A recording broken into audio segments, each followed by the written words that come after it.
will continue our discussions on some simple linear block codes. This time we are going to discuss about Reed-Muller codes.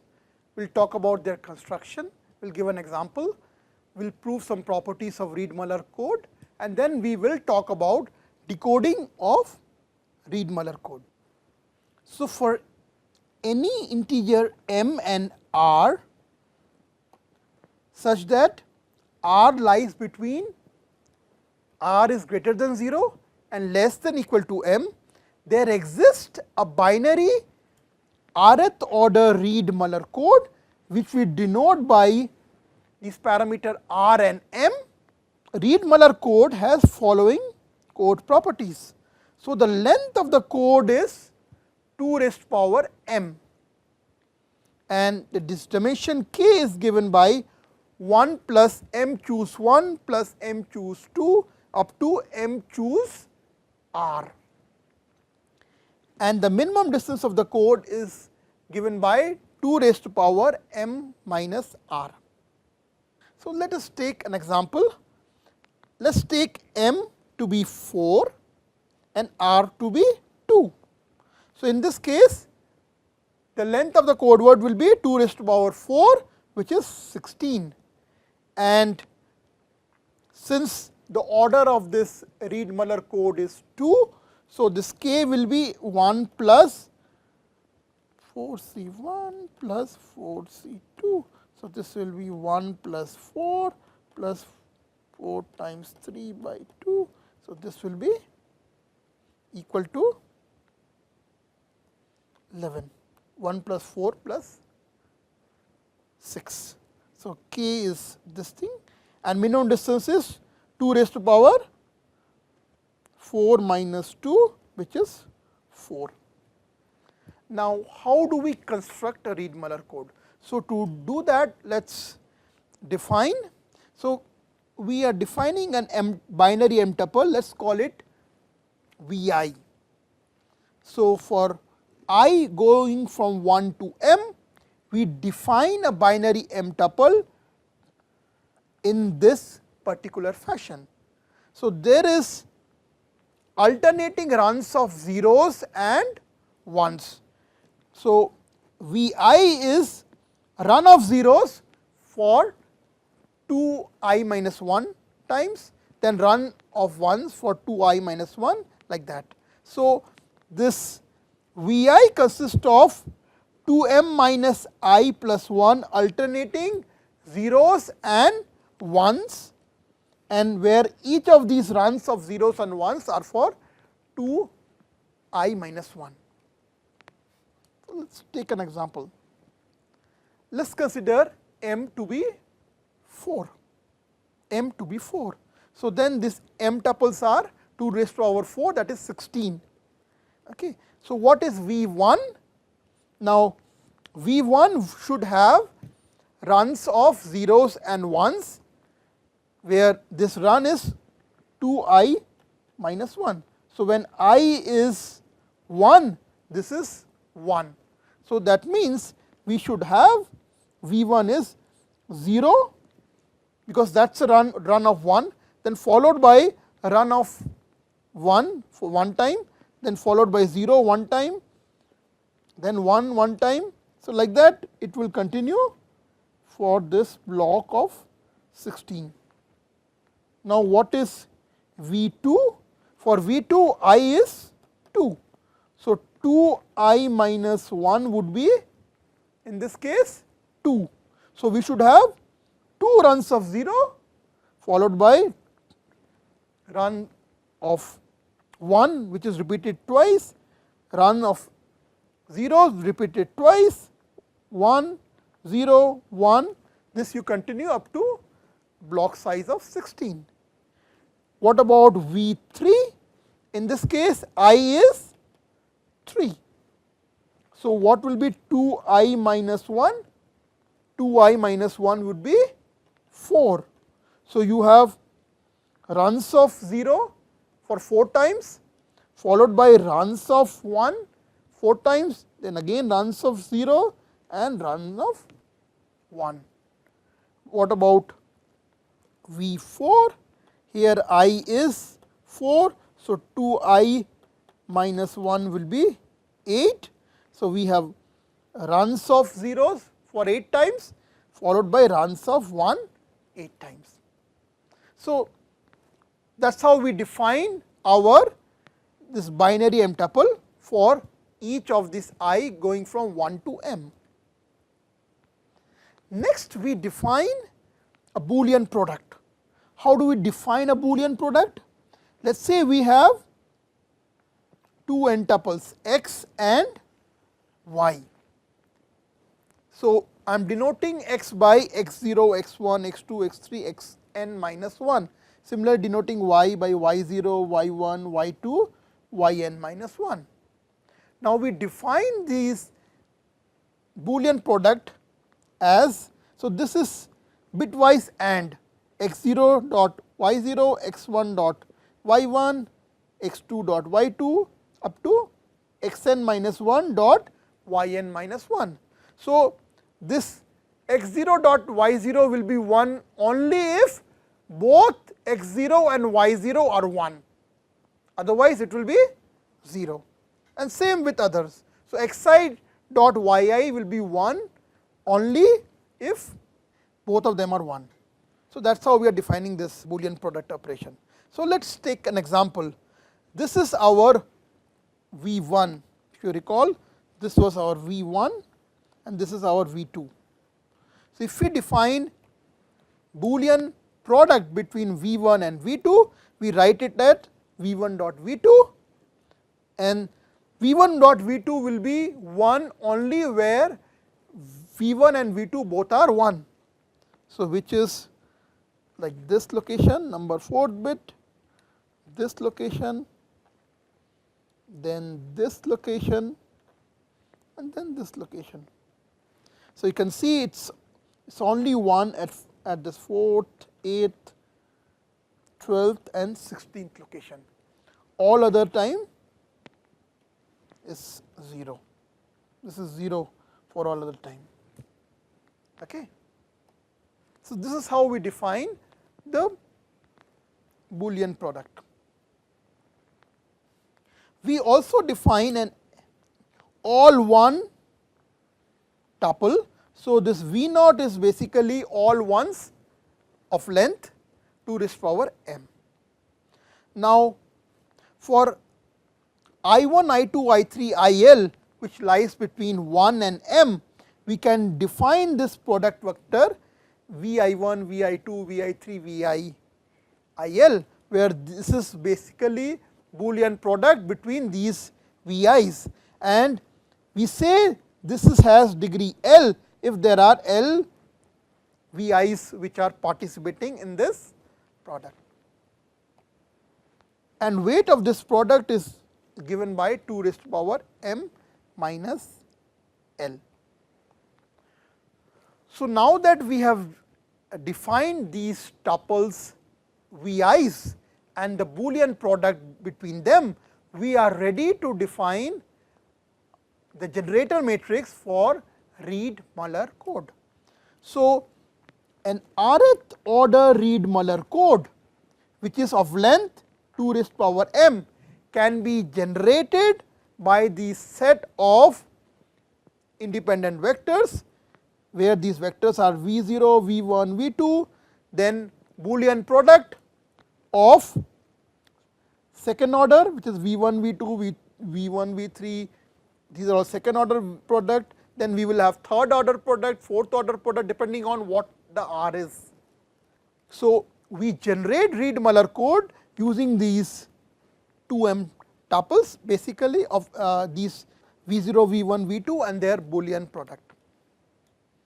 And as you can see that V0 is all one sequence. So, there is one such possible ways we can get this V1, this MC1 ways of choosing, V1, MC2 ways of, so V1, V2, V3, Vm, this is basically m choose 1, then Boolean product of degree 2 can be chosen m choose 2 way, and similarly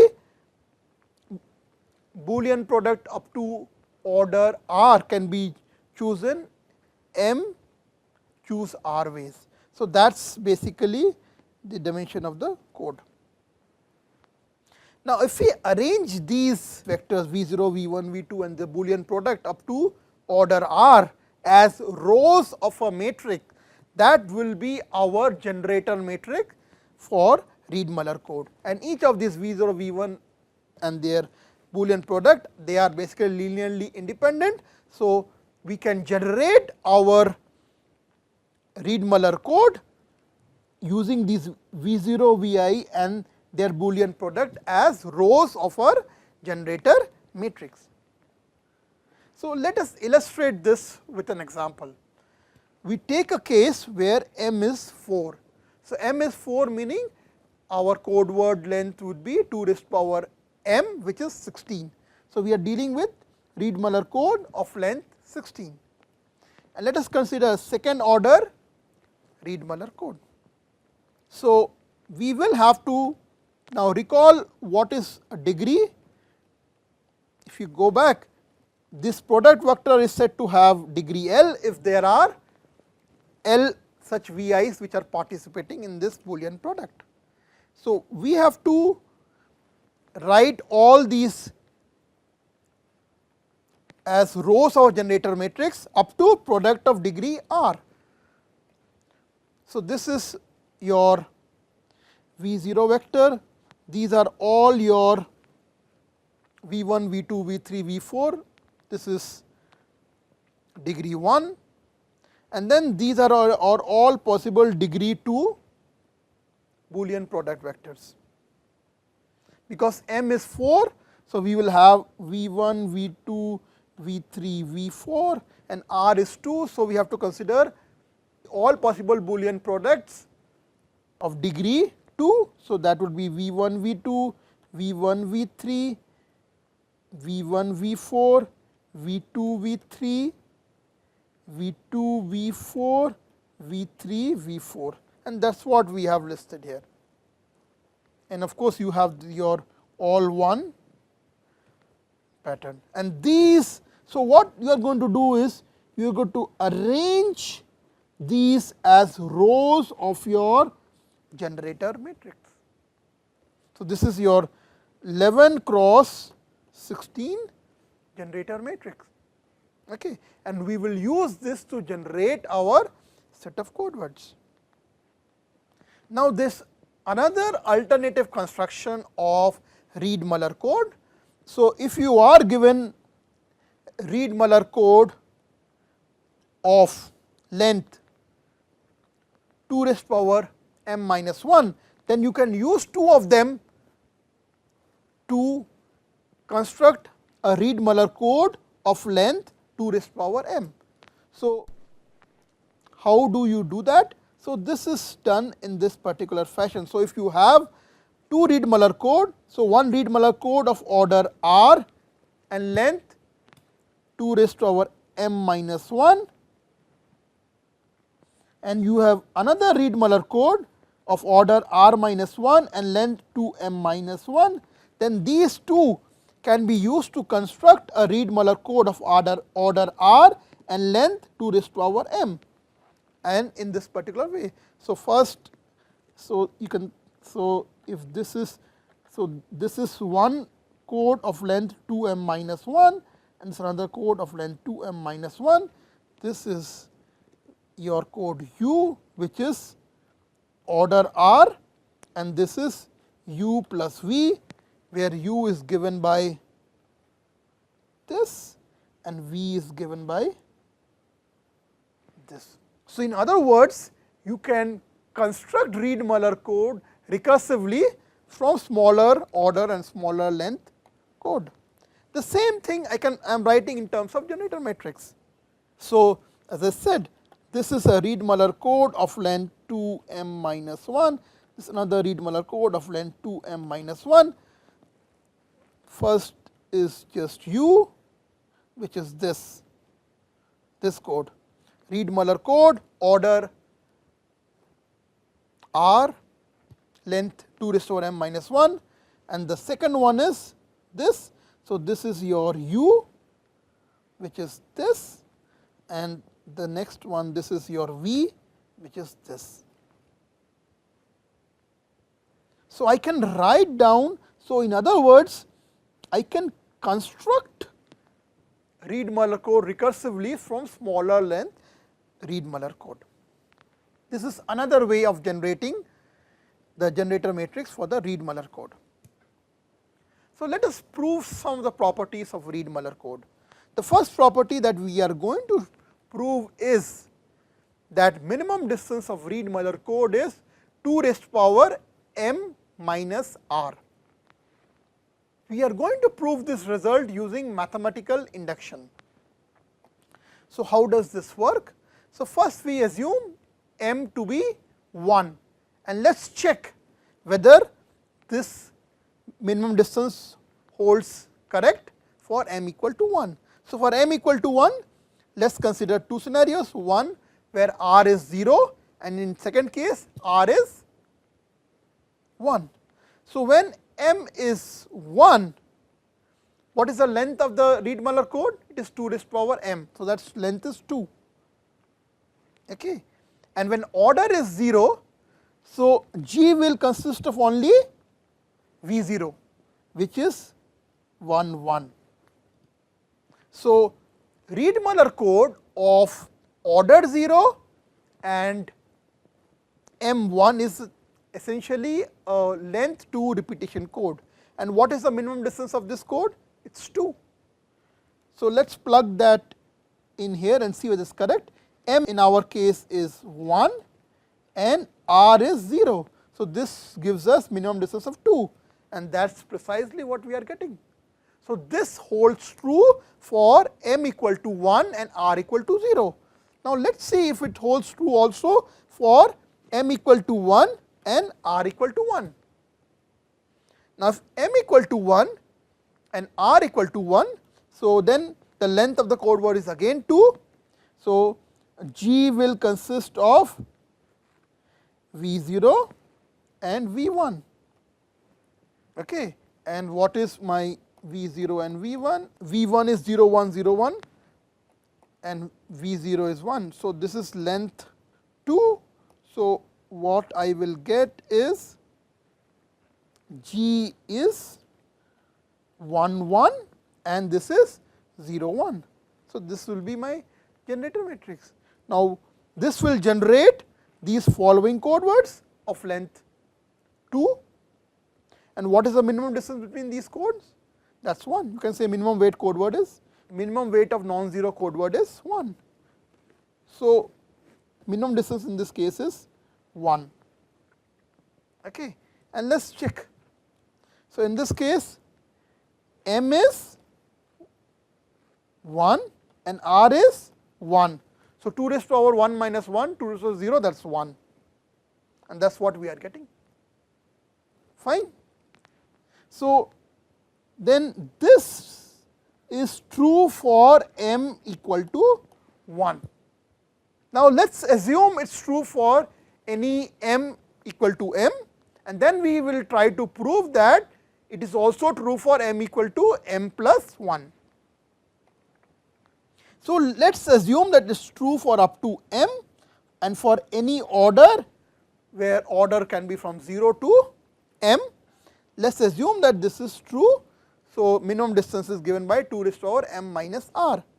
Now, what we are going to show is that this is also true for m plus 1, and what should be the minimum distance for m plus 1?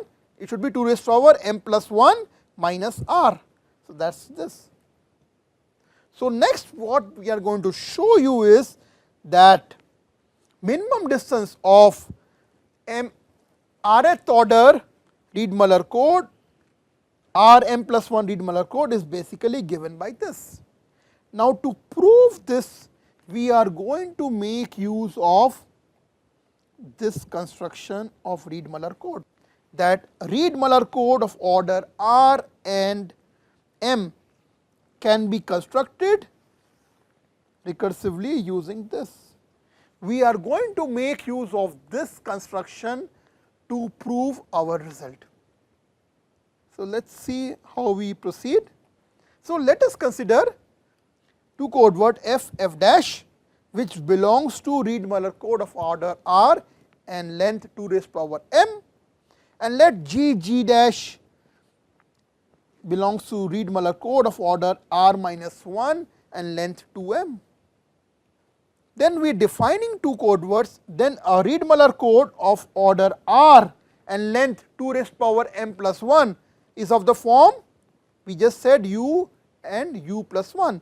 So, these code word and C1 and C2, which is of the form f and f plus g, f dash and f dash plus g, they must be code word belonging to this Reed-Muller code, and this follows from our recursive construction of Reed-Muller code, which we just mentioned. So, C1 and C2 must be code words for this Reed-Muller code. Now, let us try to compute the minimum distance between these codes C1 and C2, which are code words Reed-Muller code of order r and length 2 raised to power m plus 1. So, first case that we will consider is when g is same as g dash, and second case that we will consider is when g is not same as g dash. So, when g is same as g dash, what is the minimum distance between C1 and C2?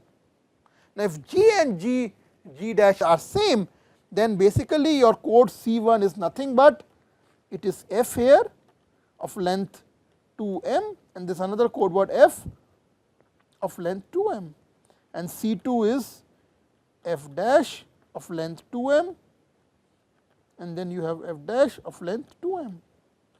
So, what is the minimum distance between this code? It is minimum distance between f and f dash plus minimum distance between f and f dash. So, that is what we are writing here.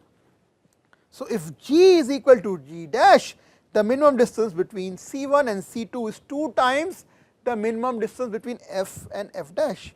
And what is the minimum distance between f and f dash? F and f dash belongs to Reed-Muller code of order r and length 2 raised to power m. So, their minimum distance should be 2 raised to power m minus r.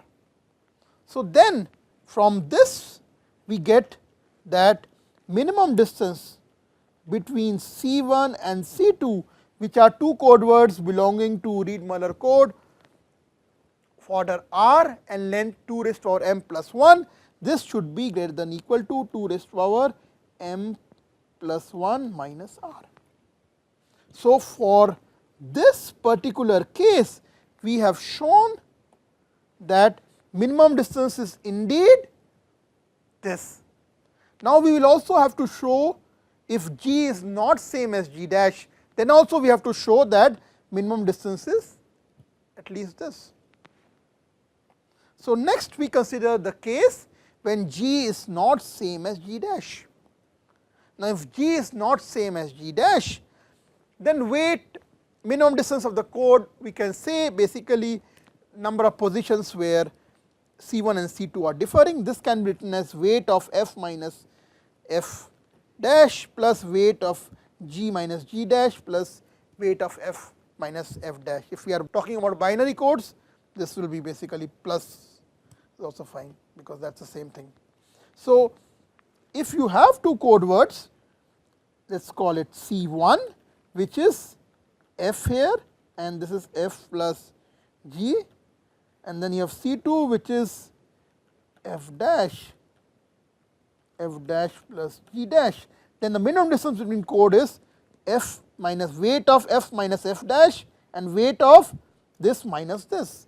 So, that is what we are writing here, that minimum distance between C1 and C2 is given by this plus this.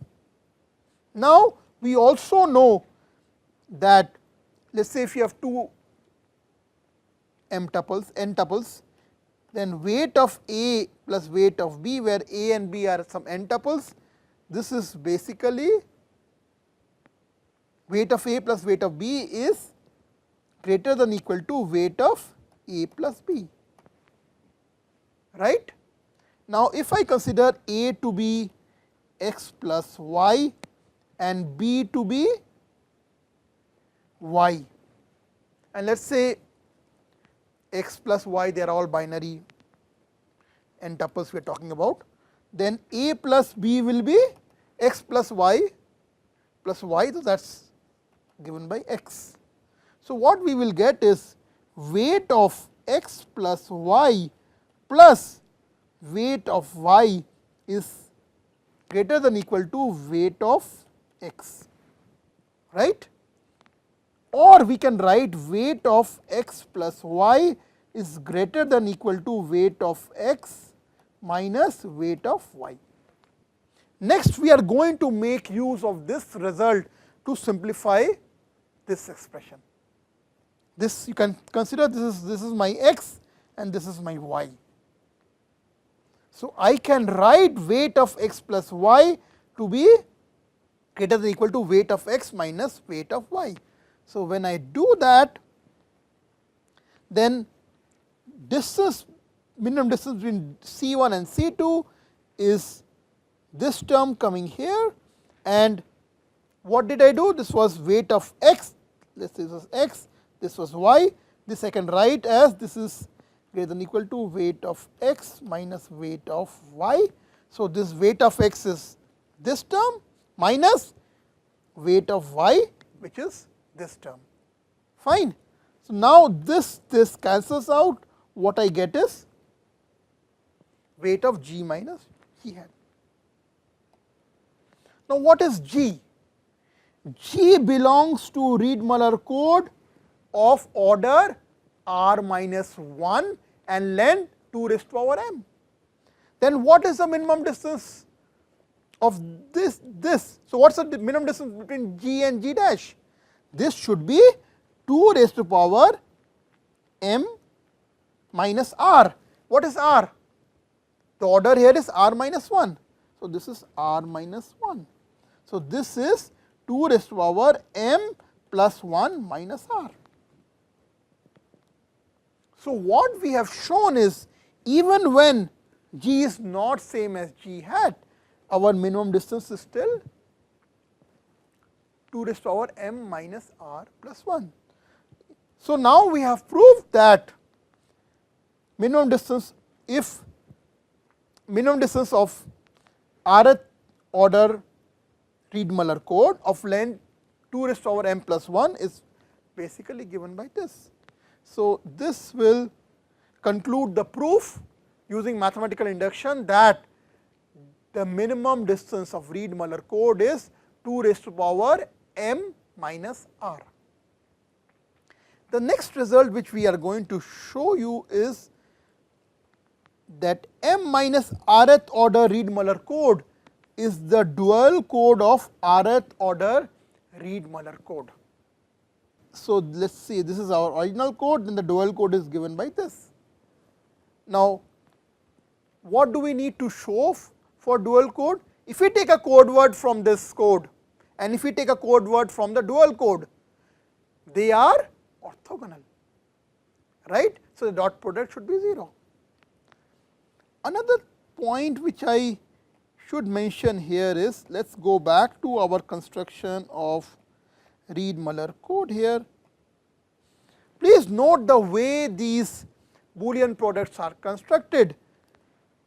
In fact, we just proved also the minimum distance of the code is even, is 2 raised to power m minus r.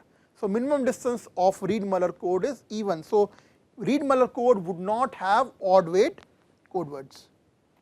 So, now we will show if we take a code word from m minus r minus 1 nth order Reed-Muller code, and if we take another code word from rth order Reed-Muller code, then they are orthogonal. That is the first thing we are going to prove. So, let us consider code word A, which belongs to m minus r minus 1th order Reed-Muller code, which is of length 2 raised to power m. And let us consider another Reed-Muller code B, which is of order r and length 2 raised to power m. So, A can be viewed as a polynomial of degree m minus r minus 1 or less, and similarly the degree of the polynomial b is less than equal to r. So, if we consider their product, then this will be a polynomial of degree m minus r minus 1 plus r. So, that would be of degree less than equal to m minus 1. So, then this product A and B will belong to a Reed-Muller code of order m minus 1, and this is of length 2 raised power m. Now, note that Reed-Muller code has only even weight code words. So, when we are considering this dot product A dot B, since Reed-Muller code has only even weight code word, then A dot B would be 0. So, modulo 2 this will be 0. So, in other words, then what we have shown is, if you take a code word A which belongs to m minus r minus 1th order Reed-Muller code, and if you take another code word which belongs to rth order Reed-Muller code, then they are orthogonal to each other. Next, we check the dimension of m minus r minus 1th order Reed-Muller code and rth order Reed-Muller code, and we see that sum of their dimension is 2 raised power m, which is the length of the code word. So, this does prove then that m minus r minus 1th order Reed-Muller code, let us just write an m here, is dual to rth order Reed-Muller code.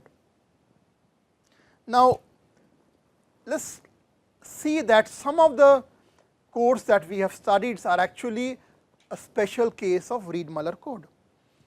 So, the first thing which is clear from the construction is that any r minus 1 order Reed-Muller code is a proper subcode of an rth order Reed-Muller code, and thus this is easy to see if you noticed and go back to our code construction. What was our generator matrix? Our generator matrix consists of these tuples V0, V1, V2 up to product of degree r. So, if we are considering 0th order Reed-Muller code, this will only have V0 in the G matrix. If we are considering first order Reed-Muller code, it will have V0 and it will also have V1, V2, V3, Vm. If you are considering second order Reed-Muller code, this will have this and it will have all these second order terms. So, you can see that smaller order Reed-Muller code is already embedded in the larger order Reed-Muller code. So, from the construction you can see that smaller order Reed-Muller code is essentially a proper subcode of a larger order Reed-Muller code. So, this relation holds, and this can be easily seen from the construction of Reed-Muller code. The 0th order Reed-Muller code is a repetition code. This we have shown earlier also. Note that for the 0th order Reed-Muller code, your G matrix will only have this V0, which is all ones, and that is precisely the generator matrix for repetition code. M minus 1th order repetition code, M minus 1th order Reed-Muller code is actually a single parity check code. Again, this is easy to see, we can just use the results that we have proved. We know that m minus r minus 1th order Reed-Muller code is dual to the rth order Reed-Muller code. So, if r is let us say 0, then it is dual to m minus 1th order Reed-Muller code. So, 0th order Reed-Muller code is dual to m minus 1th order Reed-Muller code, And what is the dual of a repetition code? It is a single parity check code. So, m minus 1th order read Muller code is nothing but a single parity check code. Similarly, m minus 2 order read Muller code is our extended Hamming code which we just talked about in the last lecture. So, let us discuss how we can decode read Muller code. So, we will illustrate the decoding of read Muller code through an example, and we are going to use what we call majority logic decoding. So, let us consider the read Muller code with parameter m equal to 4 and r equal to 2. So, in other words, the generator matrix will then consist of V0 all first order VI's and these Boolean product of order 2. We already know how to get this V1, V2, V3, Vm, we just talked about that earlier, and we also know how to compute the Boolean product. So, this is essentially our generator matrix G of a 2-4 read Muller code. Now, the message that we want to encode, let us call it A0, A4, A3. This is how we are denoting the message that we are going to encode, and since the rows of our generator matrix are given by V0, V1, V2, V3, V4 and this. So, our code word would be linear combination of rows of the generator matrix. So, that we are writing denoting by A0 V0 plus A4 V4, A3 V3 and similarly A34 V3 V4, A24 V2 V4. So, this is how this is linear combination of these 11 rows of this generator matrix, that is how we will generate our code words. So, this 16th length code word is basically linear combination of these rows of our generator matrix. Now, we will spend some time looking at the generator matrix and we will use some observations from the generator matrix to decode our code. So, what are these observations? So, first thing we will see if we see the first 4 components of each generator vector and subsequent groups of 3 groups of 4 consecutive components, they are 0 except for vector V1, V2. What do I mean by that?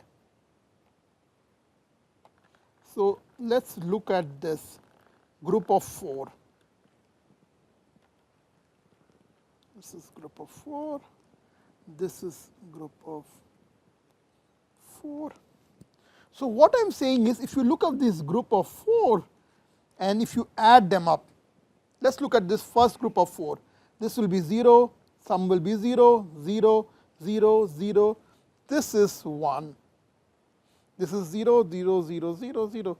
You take any such 4, this is 0, 0, 0, this one is 0, this one is 0, this is not 0, again this row, this one is 0, 0, 0, 0.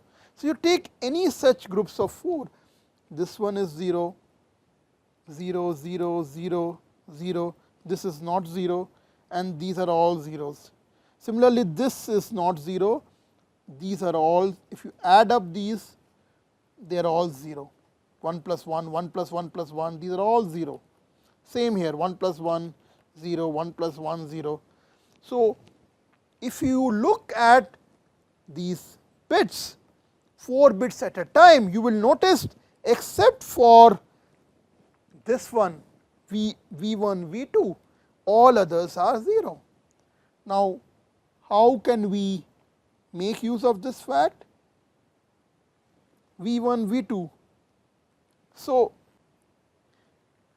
what we will do is, if we add up those first 4 elements, the contribution from all others will be 0 except because V1, V2 is non-zero.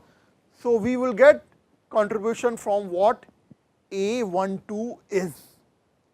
So, in other words, these code word bit then can be written as, so if I am calling this bit at 0th location as 0, bit at first location as B1, second location B2 and B3, then by adding the first 4 bits I can get information about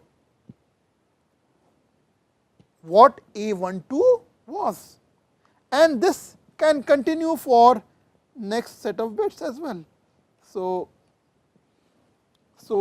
this is let us say B0, B1, B2, B3, this is B4, B5, B6, B7, this is B8, B9, B10, B11, this is B12, B13, B14, B15.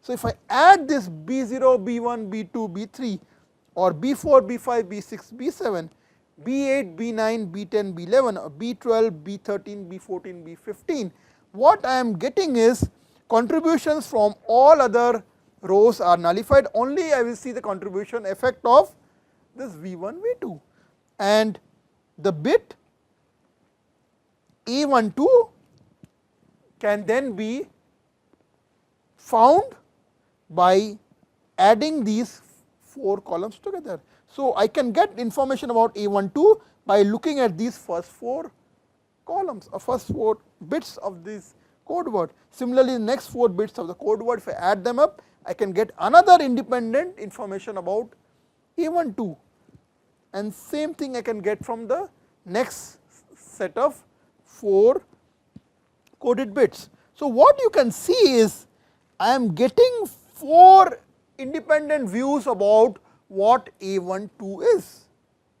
Now, the decoder can take a majority logic decode.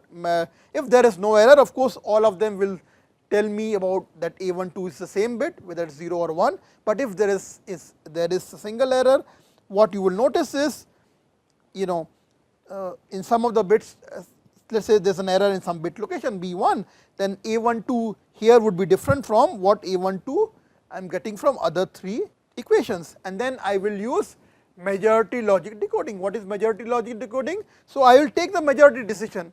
If 3 of them are saying A12 is 0, then I will go for 0, otherwise I will go for 1. Okay. So, this is how I can decode bit A12. So, and this will be repeated for decoding other bits as well. So, let us say my received bit is R0, R1, R2, R15 corresponding to the transmitted bit B0, B1, B2, B15. Then I can decode A12. How? I will just add these first 4 bits, then I add the next 4 bits, next 4 bits, next 4 bits. So, I am getting 4 independent views about what A12 is, and then I will take a majority decision. Majority of them are saying 0, I will go for 0, otherwise I will go for 1. Now, the same thing is exactly same way I can decode other bits. So, let us look at A23. So, if we look at A23, let us look at this row, maybe I will use a different pen. Let us look at this row, this row, this row and this row. So, if I add bits in this row, this will be 0, this will give me 0, this will give me a 1, this will give me 0,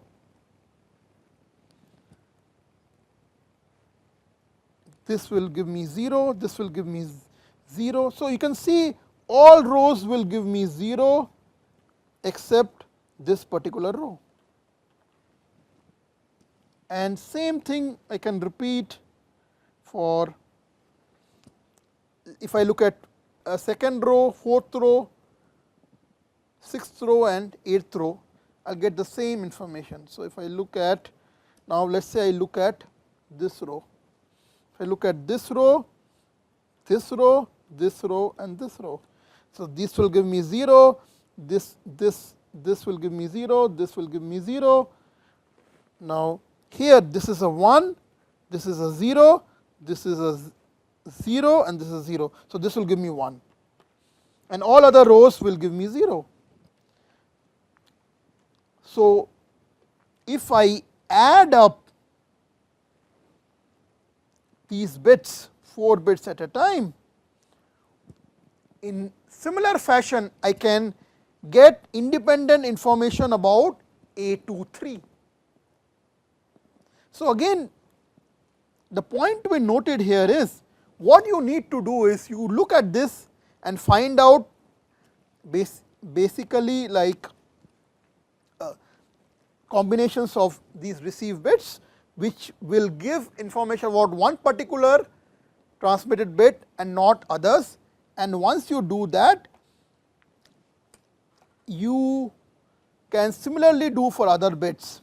I have just listed here, you can verify yourself that if you add these bit location you will get independent information about A14, similarly for A24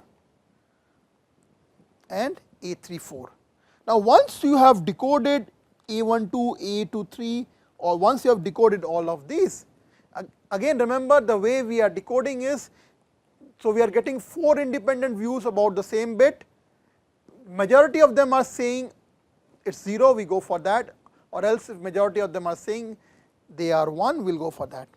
So, once we have decoded these sequences, let us just subtract the contribution of these bits from the received signal. So, the new received sequence which we are calling R1 is the actual received sequence minus the contribution from these Boolean product terms subtracted. Now, once we do this, then what we are left with is essentially we are left with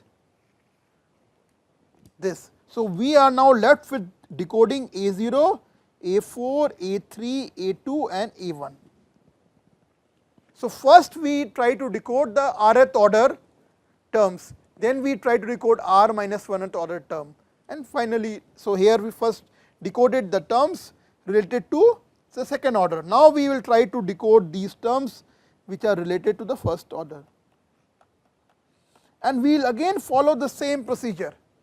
What we are going to do is we are again going to look at this G matrix and we are going to look at the bit. So, we are now looking at, because the contribution of these have been removed, so we are now looking at this G matrix, we are only looking at this, assuming we have correctly decoded A12, A13, A14, contribution of these have been removed. So, only we think we are left is this. Now, if you notice, if you add up 2 rows like this, consider these 2 rows. So, what you would notice for all other except V1 we will get 0. So, in other words, I can get 8 independent views about what A1 by just looking at these 2 columns of this matrix. So, I am getting 8 independent equations for A1, and again I will go for majority logic decoding. So, whatever majority of them are saying, I will decide in favor of that, and the same procedure can be repeated to find out what A2, A3, A4 are. Again, this is just a typo, this should be A2 here, and similarly this is A3 here.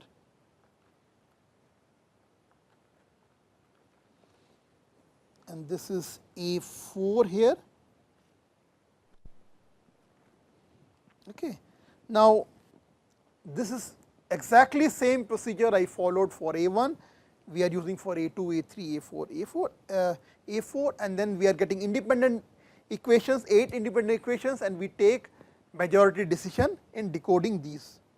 Now, once we have decoded A1, A2, A3, A4, we will then remove the contribution of this from the receive sequence. So, our receive sequence R1, we remove this. So, what we are now left is the term containing V0. So, we are only left with A0. So, now we have 16 opinion about A0, and again we take a majority decision, and that is how we decide in favor of A0. So, this in a nutshell how we are decoding a Reed-Muller code. So, first we try to decode the rth order terms, then r minus 1 and like that, and the key is look at the generator matrix, and from there try to find out combinations of bits which will give independent opinion about a particular transmitted bit. So, with this I will conclude this discussion on Reed-Muller code. Thank you.